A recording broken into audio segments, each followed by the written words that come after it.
সম্মানিত দর্শক, আসসালামু আলাইকুম। আবা হাসিবতুম আন্নামা খালাকনাকুম আবাত। আল্লাহ মানুষকে ফায়সা কাজের জন্য তৈরি করেননি।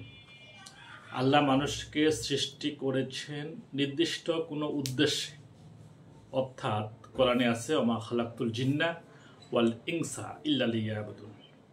আল্লাহ মানুষ এবং জিন জাতিকে সৃষ্টি করেছেন ইবাদত, তার ইবাদতের জন্য। অর্থাৎ মানুষ এবং জিন জাতিকে সৃষ্টি করছেন, কন্ডিশন হচ্ছে তার ইবাদত করতে হবে। তার ইবাদতের উদ্দেশ্যেই শুধু তৈরি করছে। ইবাদতের পাশাপাশি আপনাকে জীবনযাপনের জন্য যা কিছু করার দরকার তা করবেন, কিন্তু কন্ডিশন হচ্ছে যে আপনাকে আল্লাহর ইবাদত করতে হবে। ইবাদতের উদ্দেশ্যে আল্লাহ আপনাকে তৈরি করেছেন। এখানে আপনি তৈরি করেছেন ইবাদতের জন্য, ইবাদত করবেন, কিন্তু এই ইবাদত যে করবেন, এই ইবাদতের মধ্যে আল্লাহ বিভিন্ন রকম পরীক্ষায় ফেলবেন। যেমন পরীক্ষা কোরআনে আছে আল্লাযী খালাকাল মাউতা ওয়াল হায়াতা লিয়াবলুয়াকুম আইয়ুকুম আহসানু আমালা ওয়া হুয়াল আজিজুল গাফুর। আল্লাহ মৃত্যু এবং জীবন সৃষ্টি করেছেন যেন তিনি পরীক্ষা করতে পারেন যে তোমাদের মধ্যে কে শ্রেষ্ঠ। অর্থাৎ মৃত্যু দিবে, জীবন, জন্ম আছে, মৃত্যু আছে, এর মধ্যে যে আপনি বিভিন্ন রকম পরীক্ষায় আল্লাহ ফেলবেন। এই সময়ের মধ্যে আল্লাহ বিভিন্ন রকম পরীক্ষায় ফেলবেন। এই পরীক্ষায় যদি আপনি সফলতা পান তাহলে আপনি সফল। এই পরীক্ষা আল্লাহ আপনি করবেন।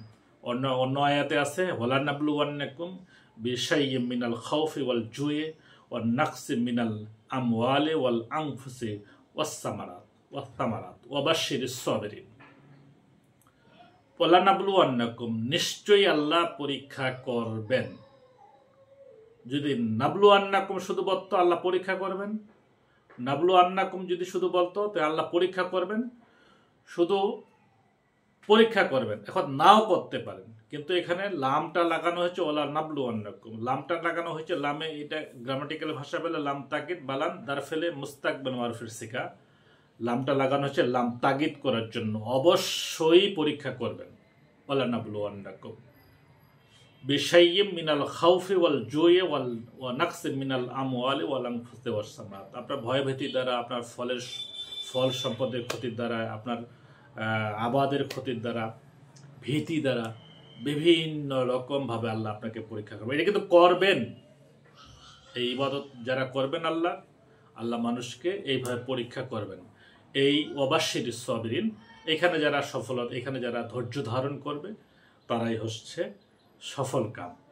কাজেই মুমিন যারা আল্লাহ মানুষকে এইভাবে পরীক্ষা করবেন। মুমিন যারা, তাদেরকে পরীক্ষা বিভিন্ন রকম ক্ষতি সাধন হবে, এখানে সফলতা অর্জন, এখানে ধৈর্য ধারণ করতে হবে। এখানে যারা ধৈর্য ধারণ করব তারাই হচ্ছে আমরা সফলতা পাবো। কাজেই যাদের বিপদ আসবে হতাশ হওয়ার কিছু নাই। আল্লাহ তো অবশ্যই পরীক্ষা করবেন বলছেন, আল্লাহ অবশ্যই পরীক্ষা করবেন। কাজেই যেহেতু আল্লাহ পরীক্ষা করবেন আল্লাহ বলছেন, সেহেতু আমাদের এখানে ধৈর্য ধারণ করছে। প্রত্যেকটা বিপদ আপদে মুমিনদের কাজ হবে যে ধৈর্য ধারণ করা। তাই আমরা প্রত্যেকটা বিপদ আপদে ধৈর্য ধারণ করব এবং আল্লাহর ইবাদতে মশগুল থাকবো। আল্লাহর ইবাদতে কায়েম বাক্যে আল্লাহ যদি আমরা মশগুল থাকি, তাহলে আল্লাহ এই সফলতা দেওয়া বাশশিরিস সাবিরিন, তারাই হচ্ছে সফল কাম। আসসালামু আলাইকুম।